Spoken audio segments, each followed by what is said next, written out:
Yo, if you play keyboard and mouse, I'm sure you have already heard of something called aim trainers if you play FPS games. Kovacs, AimLab, AimBeast, there's a lot. Is it actually worth spending your time on these aim trainers? I'll explain. I have like over 1,000 hours in Kovacs. I played a lot of AimLab. And as someone who played a lot, I will say it can help you, but you can actually just do it in the game, getting better aim.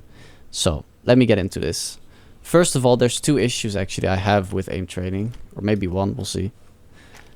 Is that people who aim train tend to end up getting sucked into the high scores, which is something I ended up doing as well. Like, oh, instead of improving game, it becomes, oh, these people have higher scores than me. I should try to get there as well. That will mean I have better aim.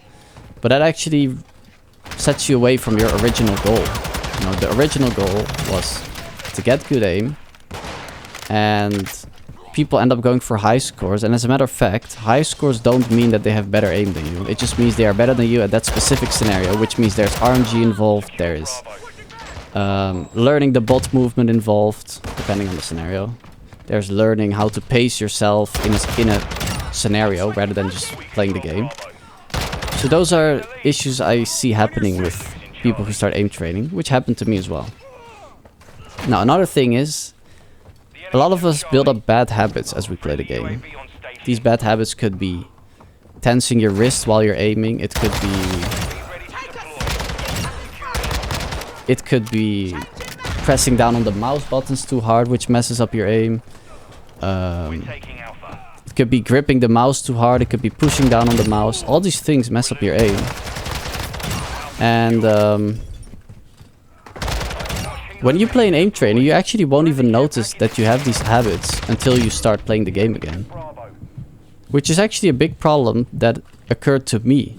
I ended up becoming pretty good at aim trainers. I had some top scores.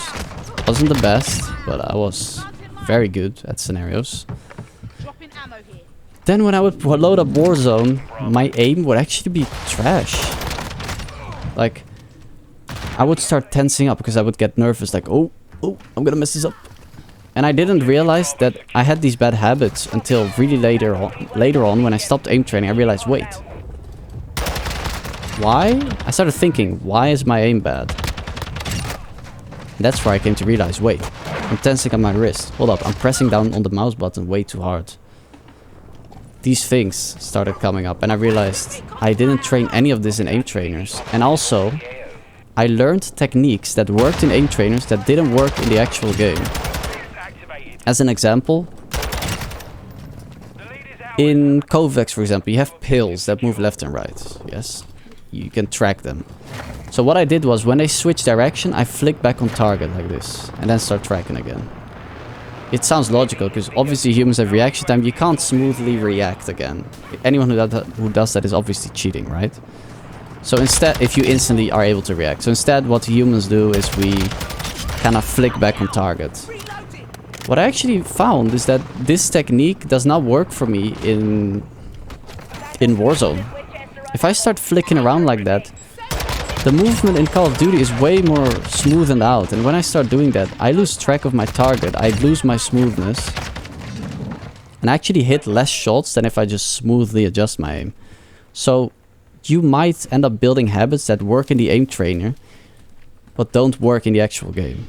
So that's another thing about aim trainers. So my suggestion is play the game, think about what you could do better, think about why certain things aren't working. Like maybe your smoothness is genuinely bad. For example, your wrist genuinely shakes when you track. You could train that in an aim trainer, yes. But you could also, is that worth training your aim like in a boring ass aim trainer versus just playing the game and focusing on keeping that wrist smooth while you're tracking? That's up to the person, obviously. But personally, I would say for most people, just play the game. Don't worry about all that aim training stuff. Obviously, in a game like Call of Duty, there isn't that much aim involved anyways. For other games like Quake, I can't speak, right? We're talking about Call of Duty here. I should just playing the game. The best aimers I know in this game all don't aim train. So That should tell you something already. You just played the game. Maybe try to watch back your videos if you can and see, oh man, why does my aim look like this? Why doesn't it look like this guy in the game? So only compare with the same game and be like, oh, what do I do wrong here? Why did I lose this fight? Oh, it looks like I'm flicking around too much because I get nervous.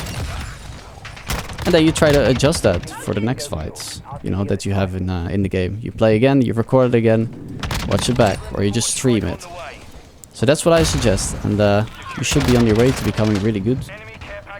So yeah, there you have it, guys. See you in the next video.